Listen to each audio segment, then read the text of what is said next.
C'est l'heure de New World Forum sur votre chaîne. Bonjour à toutes et à tous et merci de nous capter. Depuis plusieurs jours, une prétendue intervention militaire américaine au Mali alimente les rumeurs et les spéculations. Des informations récemment publiées dans la presse américaine, notamment le Washington Post, révèle que l'administration américaine envisagerait des frappes aériennes ciblées sur le territoire malien contre le groupe terro-djihadiste JNIM affilié à Al-Qaïda, alors que Bamako s'est rapproché de Moscou et que la présence de l'Africa Corps russe est aujourd'hui ancrée dans le pays. Ces menaces de bombardement sont-elles crédibles? S'agit-il d'une diplomatie de pression à la Donald Trump ou d'un réel préparatif militaire? Dans New York Forum de ce dimanche, on va en débattre avec nos deux invités, mais vous également, vous avez la possibilité de nous rejoindre. Je vous donnerai donc les conditions pour ce faire, mais en attendant, je vais donc vous introduire nos intervenants de ce dimanche. Vous les connaissez très bien et surtout, vous les appréciez, le fond de leur analyse. Et j'ai le plaisir donc d'introduire en premier Nourdine Didier Alaou. Bonjour et bienvenue. Bonjour Charlotte et bienvenue à tous ceux qui nous suivent de partout. J'espère qu'on fera un excellent débat ce dimanche. C'est un plaisir de vous retrouver aujourd'hui sur un autre plateau, mais toujours pour le même objectif. Oui, absolument, absolument. Et ça fait plaisir. Merci beaucoup. Et face à vous, on sera donc ce dimanche avec l'ambassadeur, son Excellence Goyo Kikere. Bonjour, Excellence. Mais bonjour Charlotte, c'est plutôt nous qui te retrouvons parce que nous on est toujours là. Je pense que Gilles Boko devra s'absenter de plus en plus pour que j'ai cette opportunité. Voilà, donc c'est à nous le plaisir de te retrouver parce que c'est nous qui te retrouvons. Vous êtes là tous les dimanches. Nous on est là, voilà. Merci. Donc bonjour à toi personnellement et puis bonjour à tous nos téléspectateurs. Ceux qui se donnent la peine de nous écouter, que ce qu'on dit soit bon ou mauvais pour eux, parce que chacun juge selon ses sensibilités personnelles, mais au moins ils nous font l'honneur de nous écouter et je crois que c'est une très bonne chose dans ce travail de titan qu'on a de sensibiliser les Africains, parce qu'apparemment tous les Africains noirs que nous sommes anesthésiés. Voilà, donc merci d'être là, merci à nos téléspectateurs d'être au rendez-vous. À nos auditeurs également, puisque en ce moment même, vous nous écoutez sur New World Radio, justement, en direct, nous sommes en synchro. Merci de votre fidélité. Chaque dimanche, vous connaissez déjà le principe, le sujet du jour, Mali, risque de bombardement américain, grande interrogation. Vous avez la possibilité donc de participer à cette émission dans la deuxième partie, à partir de 13h GMT, en nous envoyant vos questions et partagez également avec nous vos analyses de la situation via un seul numéro WhatsApp, le plus 228 96 08 43 43. Et je pense que là, vous serez avec nous dans cette émission. Bombardement américain, vrai ou faux, au Mali, tout le monde se pose la question.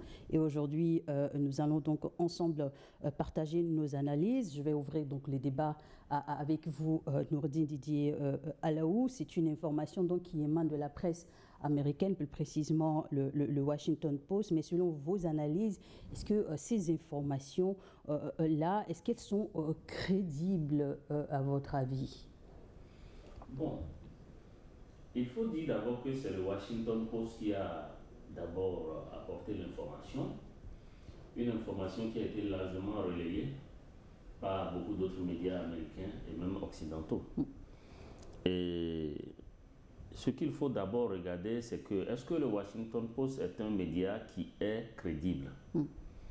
La réponse, c'est vraiment oui, puisque depuis l'arrivée de Donald Trump, il a essayé à plusieurs reprises de bannir certains médias de la Maison Blanche, du bureau ovale, ainsi que de Air Force One. Vous savez qu'il voyage souvent avec des presses qu'il embarque à bord donc, de son avion. Et parmi les médias qui ont relayé, il y a un particulièrement qui est la société de presse, le AP américain, qui lui a été banni vraiment de ces trois instances-là, la Maison Blanche, le bureau ovale et... Justement, il faut être accrédité pour avoir accès. Oui, mais ils ont été bannis simplement parce que c'est des médias qui ne déroulent pas le tapis rouge à Donald Trump. Donc, et ça, il faut déjà regarder ça. Maintenant, ensuite, quand vous regardez un peu la nouvelle composition géopolitique du monde et vous regardez aussi comment, comme dirait terre à terre quelqu'un, un homme de la rue, les grands mangent les petits. Quand vous regardez tout ceci, quand vous regardez comment Donald Trump a tout simplement jeté son dévolu sur Nicolas Maduro et comment les bombardements ont été décidés sur l'Iran, vous comprenez aisément avec moi qu'aujourd'hui le monde n'est plus sûr. Et à partir de ce moment, je pense que rien n'est exclu. Rien n'est exclu. Il faut vraiment être en alerte, garder les yeux et les oreilles ouverts.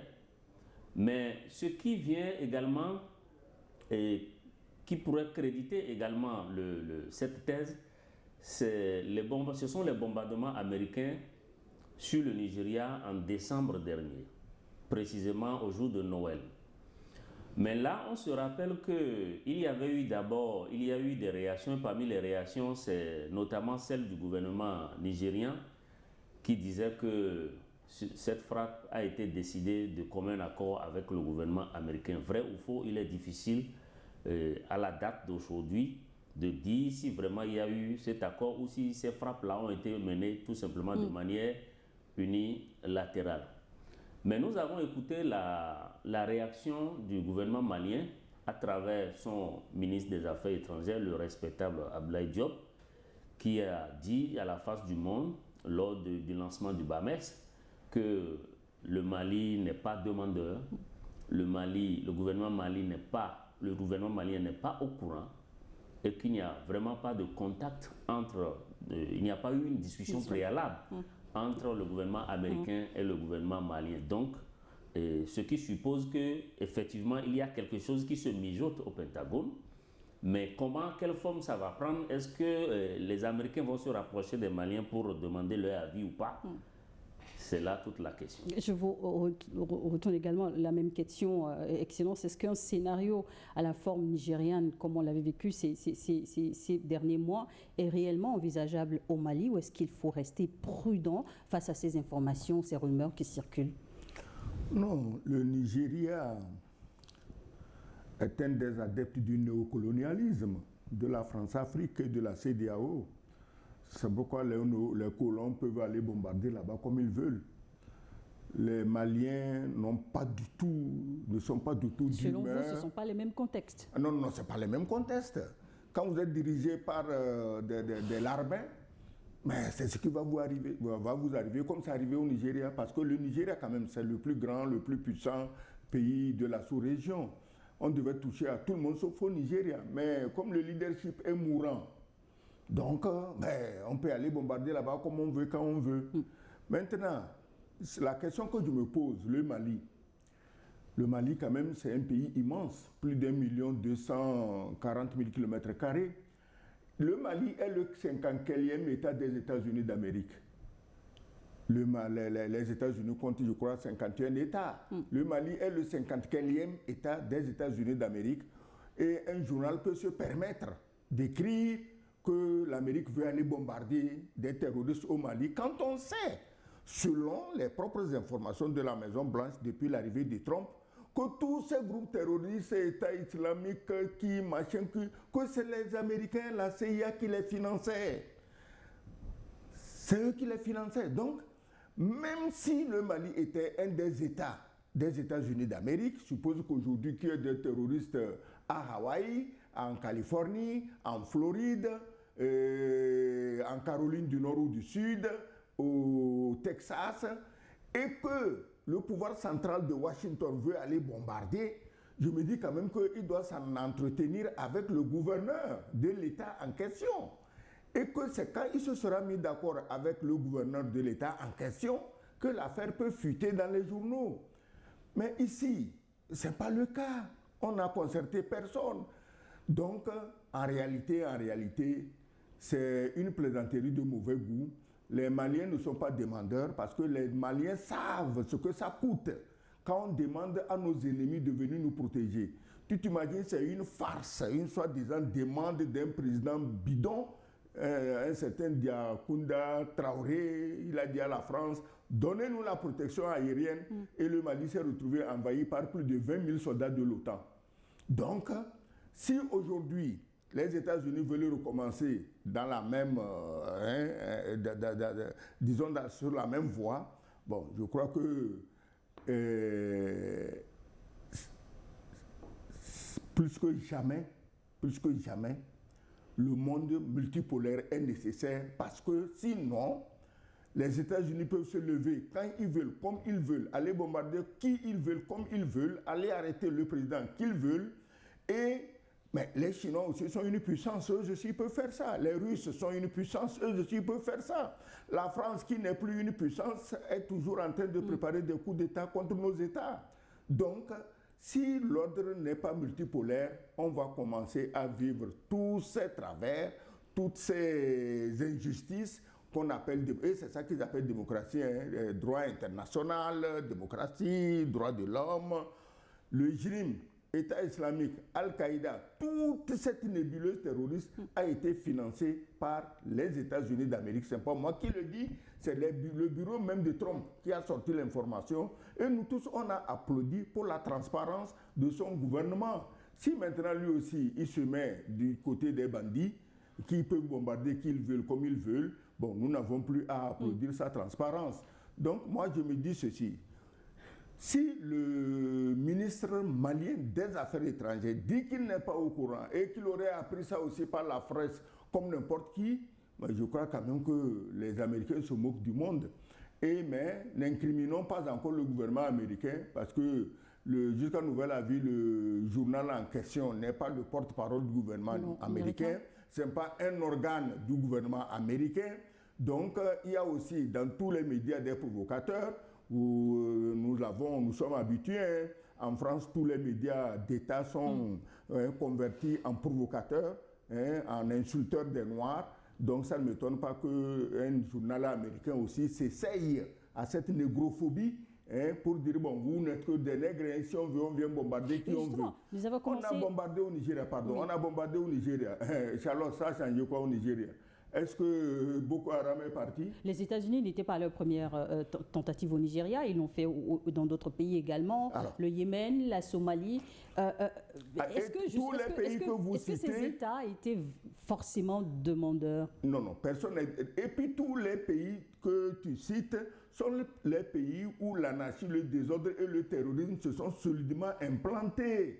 Donc, dites-moi le bénéfice de ces interventions. Vous avez donné le cas de la Somalie. Il y a tout en Somalie, sauf même un État. Il n'y a pas d'État. Le Yémen, tu vois ce qui est en train de se passer. Hein. Est-ce qu'ils ont réduit les Yéménites? Non. Aujourd'hui, eux, ils sont encore plus puissants et plus offensifs que jamais. Le Nigeria, ils sont intervenus. Ils ont dit que, bon, il y a quelques terroristes qui menacent les chrétiens. Ils n'ont pas bombardé le Nigeria dans une zone chrétienne. Ils ont bombardé le Nigeria dans une zone musulmane. Si on menace les chrétiens, allez bombarder ceux qui sont chez les chrétiens et les menacent. Apparemment, il n'y a personne qui menaçait les chrétiens au Nigeria. Mais on avait envie de bombarder, on a bombardé. Aujourd'hui, qu'est-ce qu'on va nous servir pour le Mali? On ne peut pas dire qu'au Mali, il y a des terroristes musulmans qui menacent les chrétiens. Le Mali n'est pas chrétien. C'est vrai, il y a quelques mini-pourcentages de chrétiens au Mali. Ils sont majoritairement musulmans. Dis-moi l'argument qu'on trouve pour aller bombarder le JNIM. Et pourquoi le JNIM? Est-ce que c'est le gouvernement malien qui a dit aux États-Unis que le JNIM est celui qui lui pose le plus de problèmes? Non. On veut éviter ceux qui posent des problèmes et bombarder ceux qui posent moins de problèmes pour qu'il y ait toute une pagaille générale. Et c'est de la surenchère, de la violence qu'on veut créer au Mali. Le Mali se bat seul depuis des années. Il est sur le point de s'en sortir. Et ce n'est pas aujourd'hui qu'il aurait besoin d'une intervention, qu'elle vienne de Dieu ou du diable. Alors, si techniquement et juridiquement, le Mali n'est pas un terrain comparable pour Washington, est-ce finalement une stratégie pour faire pression sur le gouvernement malien? Mais pression pour obtenir quoi? Je dis bien que le Mali n'est pas un État des États-Unis d'Amérique. Ils font pression pour obtenir quoi? En fait, peut-être, c'est le grand chef blanc de l'Élysée qui les aurait sollicités. Bon, écoutez, je n'en peux plus, venez m'aider à les bombarder. J'ai envoyé 12 000 soldats de l'OTAN, ça n'a rien donné. Bon, venez, peut-être vous pouvez faire débarquer 20 000, 30 000. Il peut même faire débarquer 100 000, ça ne changera rien. Parce qu'il faut quand même qu'on s'arrête. Il y a quand même aujourd'hui des Africains qui sont conscients de la situation de leur pays et de leur peuple et qui sont prêts à se sacrifier pour ça. La faiblesse de l'Africain, c'est qu'on craint trop la mort. Et celui qui craint la mort, même, excusez-moi le terme, une femme peut le dominer parce que bon, il craint la mort. Donc, il craint que la femme le tue. Mais si tu dis, je suis prêt à mourir, les Chinois étaient prêts à mourir, on a vu ce qu'ils ont fait, les Vietnamiens prêts à mourir, les Somaliens dont vous parliez, ils étaient prêts à mourir. Aujourd'hui, les Yéménites sont prêts à mourir, les Iraniens sont prêts à mourir, et regarde comment ils sont en train de faire baver l'Amérique. Si vous trouvez des pays où des gens sont prêts à mourir, vous ne pouvez pas continuer vos aventures coloniales. Didier Alou, vous avez cité des exemples des pays où les Américains ont mené ce type d'intervention et qui n'auraient pas produit de résultats concrets. Dans le cas malien, peut-on véritablement imaginer de frappe unilatérale américaine sans un accord préalable des autorités locales? Bon, moi, je ne sais pas, je ne prends pas Donald Trump pour un enfant de cœur. Les questions qu'on peut se poser simplement, c'est est-ce que les Américains ont déjà l'habitude de bombarder sans avis? La réponse est oui. Est-ce que les Américains ont l'habitude de manipuler les Nations Unies pour avoir des autorisations pour aller bombarder? La réponse c'est oui. Est-ce que aujourd'hui, plus qu'hier, les Américains sont déterminés eux aussi à mettre le pied dans le plat sahélien? La réponse est oui. N'oubliez pas que les Américains, eux aussi, ont déjà, dans le passé, désigné les ressources du sous-sol AESien comme étant des réserves à eux. N'oubliez jamais ça. Donc, est-ce qu'ils convoitent toujours, aujourd'hui plus qu'hier, les ressources de l'AES? La réponse encore, c'est oui. Donc, je ne pense pas du tout que, si vous prenez le cas de l'Iran par exemple, est-ce qu'à la tête de l'Iran c'était un gouvernement vassal? Ce n'était pas un gouvernement vassal. Est-ce que c'était un gouvernement qui était à la solde des Américains ou des Européens? La réponse est non. Et pourtant, les États-Unis ont commencé à bombarder. Les raisons peuvent être différentes. Mais est-ce que les États-Unis aujourd'hui continuent d'être le prédateur que tout le monde connaît? Je crois que la réponse également c'est oui. Donc, à partir de ce moment, je crois que l'article de ces journaux ne peut pas être considéré comme un signal d'alerte qu'il faut ignorer. Non, je crois que c'est plutôt, il ne faut pas banaliser ça, c'est une question qu'il faut prendre très au sérieux. Et c'est pourquoi, lorsque j'ai entendu la réaction du ministre Abdoulaye Diop, que j'apprécie, que nous apprécions tous, sa dernière phrase m'a laissé un peu pantois, puisqu'il disait, je cite, « Nous ignorons donc quelle est la posture du gouvernement américain ». Je pense que quand vous avez des gens que vous connaissez, comme des prédateurs patentés, qui vous cherchent, qui cherchent tous les moyens pour vous déstabiliser. Parce qu'il y a une chose qu'il faut rappeler, tous les pays de l'AES aujourd'hui ont révisé leur code minier. Et c'est ça le problème, ce n'est pas cette guerre avec la France là qui dérange les impérialistes, c'est la révision du code minier, parce que les ressources minières de l'AES sont considérées comme l'apanage ou les réserves des Américains et des Occidentaux, qui ne veulent rien payer pour continuer à les exploiter. Donc je pense qu'à partir de ce moment, la lutte qui est en train d'être menée dans l'AES est une lutte qui dérange beaucoup, que ce soit les Occidentaux, que ce soit les Américains. Donc je pense que ce n'est pas un signal d'alerte qu'il faut traiter avec complaisance. C'est quelque chose qu'il faut prendre très au sérieux et s'organiser, parce que les États-Unis sont bel et bien capables de commencer à bombarder. Et je ne fais pas du tout confiance à Trump. Vous avez vu comment il agit. Donc ce n'est pas un type qu'il faut vraiment ménager. Mais je sais du reste qu'aujourd'hui, il y a un ambassadeur américain qui est sur place à Bamako, qui, paraît-il, a de très bonnes relations avec le gouvernement malien. Et c'est pourquoi je dis que si ces médias américains donnent la lettre, c'est sûr qu'il y a quelque chose qui est en préparation. Mais quelle est cette chose? Quelle forme ça va prendre?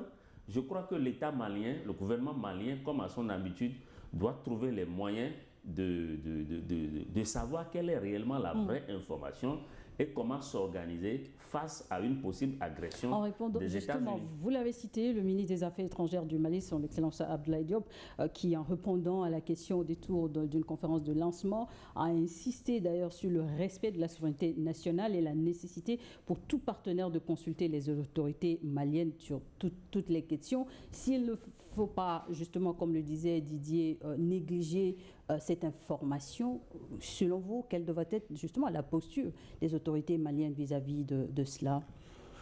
Non, comme il l'a dit, il ne faut pas négliger ça, il faut se préparer. C'est tout, il faut se préparer. Vous savez, venir bombarder, c'est bon. Hein. Les Américains sont les premiers à savoir qu'on ne gagne pas une guerre par des bombardements aériens. Ils ont bombardé l'Iran jusqu'à finir leurs propres munitions, mais ils n'ont rien obtenu. Le Mali est assez vaste, l'Iran, ça fait 1 600 000 km² de montagnes et de déserts. Le Mali a ses montagnes et ses déserts, mais ils peuvent aussi bombarder à l'infini sans toutefois occuper le pays. Mais s'ils veulent envoyer des soldats sur le terrain, ils auront quand même à qui parler. C'est pourquoi je dis, mais tant que dans nos peuples, il y a des gens qui sont prêts à dire « je suis prêt à mourir », on ne peut plus continuer à nous piétiner gratuitement. C'est la peur de la mort qui fait que nous ne pouvons rien faire, nous sommes paralysés. Donc, si au Mali, au Niger, au Burkina, il y a des dirigeants qui sont prêts à dire à leur peuple, levons-nous ensemble, vainquons ou mourons, comme le dit l'hymne national togolais. Vainquons ou mourons. Ça veut dire qu'il n'y a pas d'alternative. Il faut vaincre ou mourir. Le jour où nous serons dans cette posture, les gens hésiteront à venir nous attaquer. Le bombardement aérien ne changera rien. Les Américains sont les premiers à le savoir. Ils ont fait 20 ans en Afghanistan, ils ont fini. Les avions avec lesquels ils bombardaient, c'est dans ces mêmes avions qu'ils ont fui comme des lapins. Donc, ça ne change rien. Le Mali a pris une voie, la voie de la résistance, la voie de la libération, la voie de la souveraineté, et tout le monde sait que la libération, la souveraineté, ça coûte cher, ça coûte en vies humaines. Les Américains eux-mêmes sont aujourd'hui un État parce qu'ils se sont battus bien contre les Anglais qui les avaient colonisés. Après, entre eux, ils se sont entretués dans la guerre civile. Donc, ils savent ce que coûte la liberté. Et nous devons, en tant que Noirs et en tant qu'Africains, savoir ce que coûte la liberté. Voilà. La question sécurité préoccupante actuellement n'est pas qu'une question du Mali ni de l'AES, mais c'est de toute l'Afrique dans son ensemble. On se pose la question de savoir quelles pourraient être les raisons profondes d'une telle décision aux États-Unis ou autrement. En quoi est-ce que cette situation sécuritaire au Mali, quelque part, inquiéterait directement la sécurité nationale américaine? Personne, aucun pays sur cette planète ne menace la sécurité nationale américaine. Par contre, l'Amérique est toujours en train de menacer tout le monde. L'Amérique est en train de menacer tout le monde. Elle menace le Venezuela, après elle menace la Colombie, elle menace le Groenland, elle menace... L'Amérique menace tout le monde. Mais comment tu peux, toi, oser menacer la première puissance militaire? C'est comme ça qu'ils se définissent eux-mêmes. Il a fallu que l'Iran leur fasse comprendre que ces gens de vantardise, ça ne mène pas loin. Donc comment toi, tu peux te lever pour les provoquer? Il n'y a aucune raison. C'est eux. Ils sont à l'affût de qui on doit massacrer. Bombardement. Ils ont bombardé en Libye. On a vu ce que ça a donné. Il y a démocratie en Libye. Somalie, démocratie. Partout où ils sont passés, c'est pour semer le chaos, la mort, et sur des générations. Il n'y a pas espoir de remettre la Libye en marche, il n'y a pas espoir de remettre la Somalie en marche, il n'y a pas espoir... L'Irak, où ils sont allés foutre le bordel. Mais aujourd'hui, l'Irak représente quoi? Rien. L'Afghanistan? L'Afghanistan, non, au moins les Afghans, ils les ont chassés, eux, ils s'organisent entre eux. Ils sont pris là-bas encore pour faire du désordre. Ils ont fui en Afghanistan, laissé du matériel militaire en dizaines ou milliers de milliards de dollars. Les Afghans ont tout pris. Donc tous les pays devaient savoir se battre. Les Vietnamiens se sont battus. On a vu ce que ça a donné. Les Afghans se sont battus. On a vu ce que ça a donné. C'est parce que les Libyens étaient pleins de traîtres efféminés que bon, ça a été tellement facile, on se promène là-bas. C'est parce qu'au Venezuela, il y avait des traîtres, à commencer par la vice-présidente qui jouait à la patriote, mais on s'aperçoit aujourd'hui que c'était une tapette de Trump. Bon, on est allé arrêter le président vénézuélien. Donc, je crois que tous les pays qui ne veulent pas tomber dans un chaos définitif et éternel doivent se battre. C'est tout. Alors, je le rappelais dans mon introduction, le Mali est devenu aujourd'hui un point d'ancrage de la présence russe à travers donc Africa Corps. Donc, quelles mesures, selon vous, cette initiative cherche-t-elle peut-être à concurrencer cette influence russe ou même peut-être aussi à démontrer peut-être l'inefficacité de cette alliance russo-malienne? Didier? Je pense que les articles de presse qui ont sonné la lettre disent clairement que la raison pour laquelle les Américains souhaitent mener des frappes au Mali, c'est pour vraiment anéantir ou bien détruire certaines niches de JNIM. Mais la question qu'on doit se poser, c'est, au fait, si le Mali n'est pas demandeur, comment pouvons-nous faire confiance aux Américains et savoir que ce n'est pas juste une raison qu'ils avancent? Qu'est-ce qu'ils viendront bombarder en réalité? En plus des positions de JNIM, encore qu'on sait qu'entre les impérialistes et le JNIM, c'est la fraternité. Qui peut être sûr des points qu'ils viendront bombarder? Je pense que s'il y a bombardement à faire, il faut réunir des conditions. Il faut que l'armée malienne soit, le gouvernement malien donne l'autorisation et précise les points où il faut et que les frappes doivent se mener conjointement. Ça, c'est la première question. Parce que si c'est comme le modèle nigérien ou yéménite ou iranien, mais on ne sait pas quelles cibles ils vont vraiment bombarder. Déjà que ces gouvernements de l'AES là, leur sécurité pose un problème clairement aux impérialistes. N'oublions pas qu'au Kenya, lors du sommet Africa Forward, dans le discours d'Emmanuel Macron, en tout cas la partie où il parlait de l'AES, il a dit quelque chose qui est passé inaperçu. Beaucoup n'ont pas rejoué cette cassette-là. Il disait clairement ceci, que les présidents ou les chefs d'État de l'AES ont concentré toute la sécurité, l'armada sécuritaire à leur propre sécurité. Ça veut dire quoi? Ça veut dire que la très grande sécurité qui entoure ces chefs d'État de l'AES le dérange. Ça veut dire que ça lui pose un problème. Et peut-être même qu'il a déjà essayé beaucoup de choses à travers, pour percer le mur de la sécurité présidentielle dans l'AES et que ça n'a pas marché. Ça, c'est la deuxième chose. Maintenant, la troisième chose, c'est quoi? Quand une armée étrangère qui n'est pas sollicitée par un pays vient pour mener des frappes dans le pays, quelle image ça présente? Ça présente tout de même l'image d'une armée faible, d'un pays qui est faible et dont l'appareil sécuritaire n'arrive pas à défendre le territoire. C'est l'image que Tinubu avait présentée de son pays en décembre dernier. Ce qui n'est pas le cas du Mali. Ce qui n'est pas le cas du Mali. Le Mali s'est organisé. L'AES a aujourd'hui une armée unifiée qui travaille sur le terrain. On sait que les pressions sécuritaires ne font que se rajouter chaque jour. Mais s'il y a vraiment quelque chose que les Américains peuvent faire, c'est vraiment, comme l'a dit Abdoulaye Diop, se rapprocher des gouvernements américains et des gouvernements de l'AES et de poser la question, de quoi avez-vous besoin?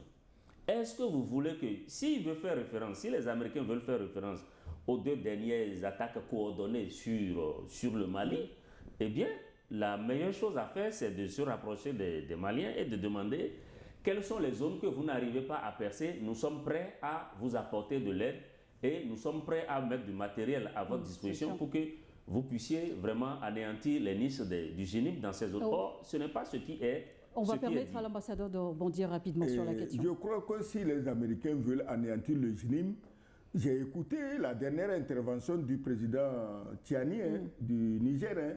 On sait où ils se trouvent, on sait d'où ils sont partis pour attaquer le Mali. Ils sont encore là-bas dans les pays voisins du Mali. Les Américains peuvent aller les bombarder là-bas. Tiani a été clair. Il sait où ils sont, où on les forme. Il y a même un autre pays de nègres où les gens du JNIM passent comme des demi-dieux. Ils ont même pratiquement comme une ambassade. Donc c'est là-bas qu'il faut les bombarder. Ce n'est pas au Mali. Le JNIM, mais attends, les Américains croient que quoi? Que les gens du JNIM sont réunis quelque part dans un coin attendant qu'on vienne les bombarder? Non. Ils sont répartis dans les pays voisins que le président Tiani a cités nommément. Je ne veux pas amplifier ici en les citant, mais il les a cités nommément.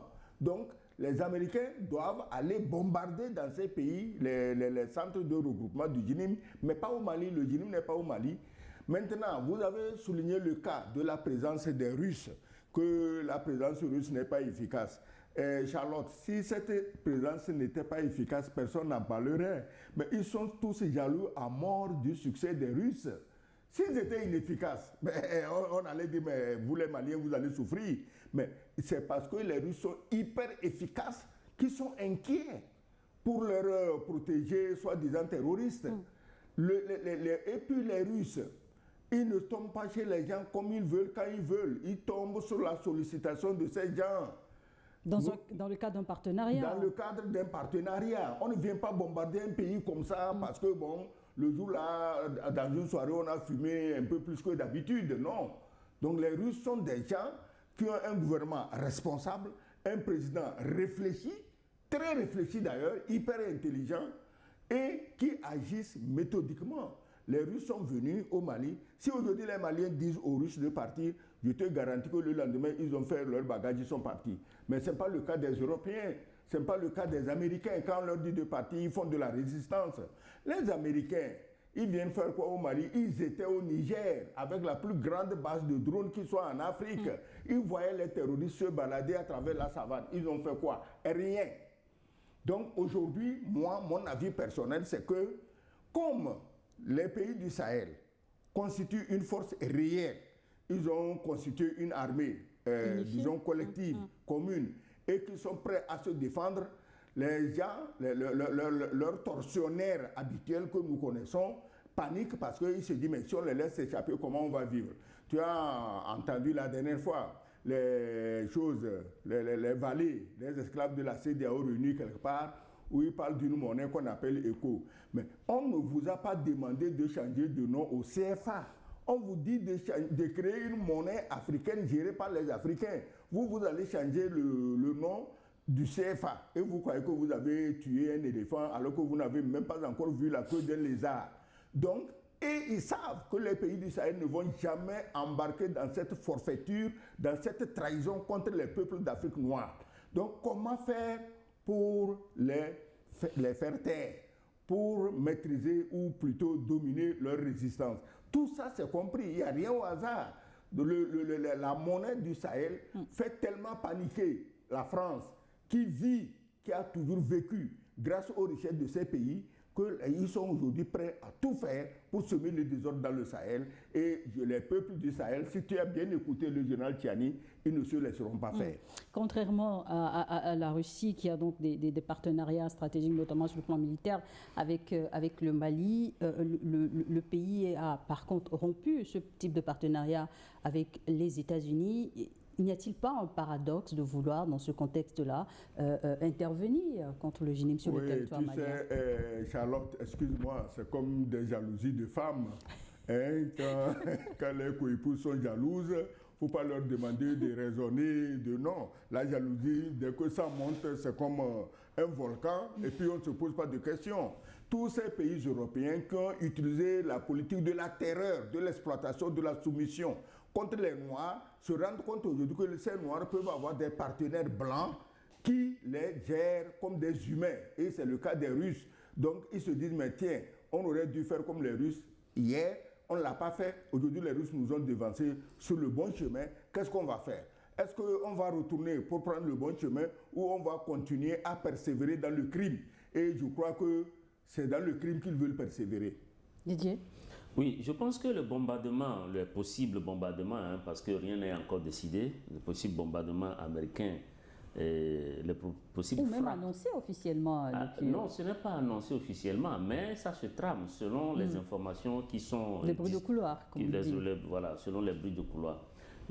Et ceci malgré la présence des Russes au Mali. Je crois que ce qui se passe ici, c'est vrai, l'ambassadeur a parlé de jalousie, c'est vrai, mais à mon avis, c'est un peu plus que ça. Il s'agit plus des positionnements stratégiques et de la volonté de continuer à bénéficier des ressources qui sont très, très, très, très nombreuses dans l'AES. Autrement dit, une guerre d'influence. C'est une guerre d'influence orientée surtout vers les intérêts stratégiques. les ressources stratégiques.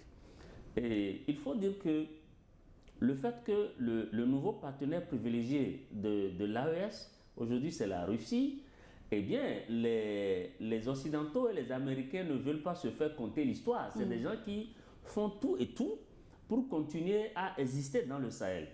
N'oubliez pas que les Européens, eux, ils ont déjà quand même créé une base militaire à Our, au niveau donc du Tchad, non loin de la frontière du Niger. Mais il faut prendre aussi en compte le fait que quand vous êtes dans le Sahel, c'est-à-dire quand vous êtes dans la zone dite de l'Azawad, et que vous avez une présence dans cette zone avec les outils et les appareils qu'il faut, c'est vraiment toute l'Afrique que vous contrôlez. Vous contrôlez l'Afrique, que ce soit du nord au sud, de l'est à l'ouest. C'est vraiment une position qui est très stratégique. Donc c'est cette guerre-là, et c'est ça que les Américains, c'est cette position que les Américains cherchent coûte que coûte à continuer de garder après leur évincement de leur base de drones à Agadez au Niger. Mais ensuite, vous allez observer quelque chose. Tous les pays, quasiment tous les pays où les Américains ont mené des frappes, ces pays-là ont toujours deux points communs. Le premier, c'est que soit le pays est extrêmement riche, détient une ressource naturelle qui intéresse les Américains. Vous allez voir ça.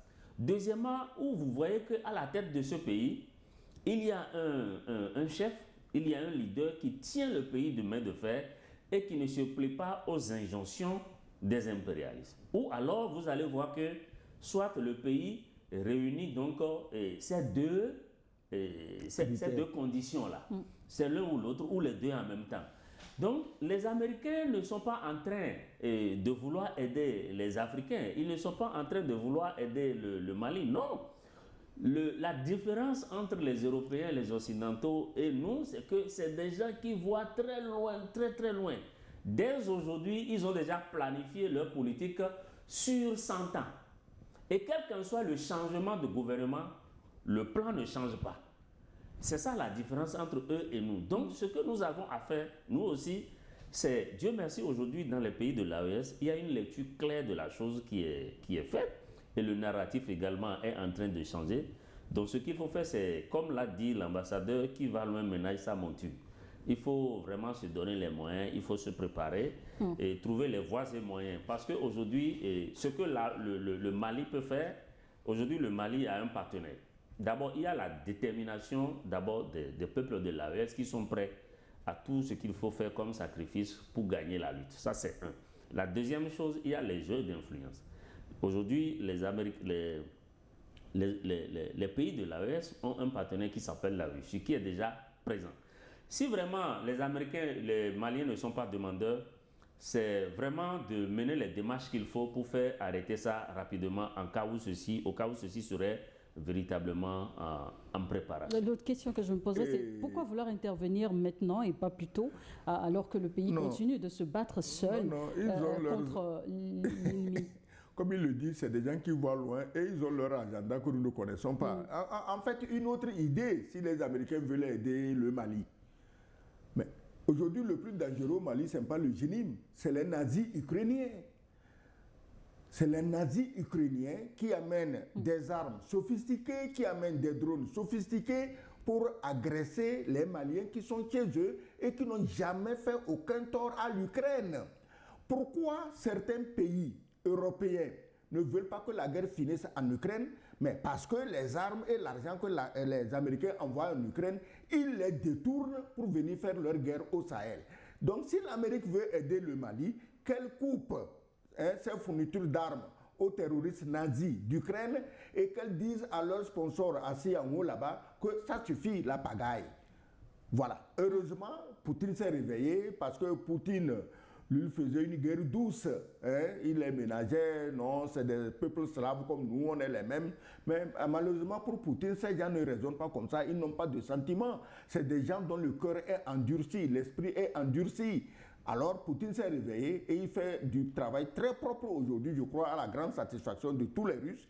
Et si tant qu'on n'a pas fini de penser, de cautériser la plaie ukrainienne, l'Ukraine, aidée avec la France, vont continuer à détourner et l'argent et les armements américains de l'Ukraine pour venir faire la guerre au peuple du Sahel. Donc l'Amérique, voilà une voie à explorer pour aider le Mali. Parce que le problème, ce n'est pas le génie, c'est les nazis ukrainiens. Alors, messieurs, si ces rumeurs sont considérées comme une stratégie à la Donald Trump, quel est alors le poids de la politique intérieure américaine même dans ce dossier? Non, la politique intérieure américaine dans ce dossier, il faut savoir comment Donald Trump gouverne.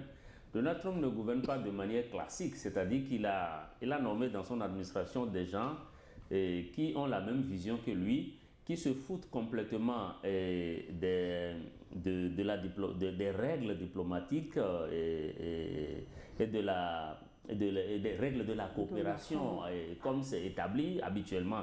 Donc, c'est des gens qui sont vraiment dans un schéma où eux, ils ont leur objectif et ils ont une lecture du monde, ils ont leur objectif, ils veulent vraiment avancer sur ce point. Donc, si vous ne vous organisez pas en face de l'administration Trump pour trouver les moyens de les contrecarrer, c'est des gens qui n'ont aucune pitié, c'est des gens qui n'ont aucun complexe à vous marcher dessus pour atteindre leurs objectifs. Et si nous voulons vraiment renverser cette tendance, c'est comment on s'organise à notre niveau.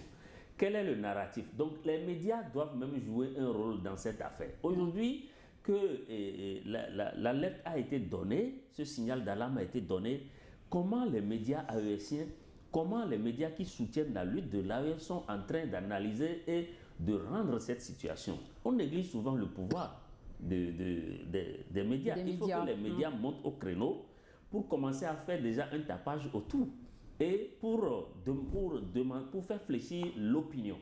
Mais je voudrais aussi vous dire, quand vous regardez le bombardement de décembre sur le Nigeria, on l'a dit ici, l'ambassadeur l'a rappelé, c'était vraiment, Trump avait qualifié ça de cadeau de Noël. C'était simplement pour faire plaisir à son électorat évangéliste, pour le faire croire qu'au Nigeria, que les chrétiens sont persécutés et que lui, il a volé au secours des chrétiens dans cette région du monde. On va revenir en profondeur sur la question. En quoi il est chrétien? Avec votre permission, on va revenir en profondeur sur la question, puisqu'il est déjà l'heure pour la pause. Permettez-moi au moins, avant de partir, de rappeler le numéro WhatsApp via lequel vous pouvez nous joindre dans cette émission et y participer activement, le plus 228 96 08 43 43, le temps d'une nouvelle édition du journal, et on se retrouve juste après.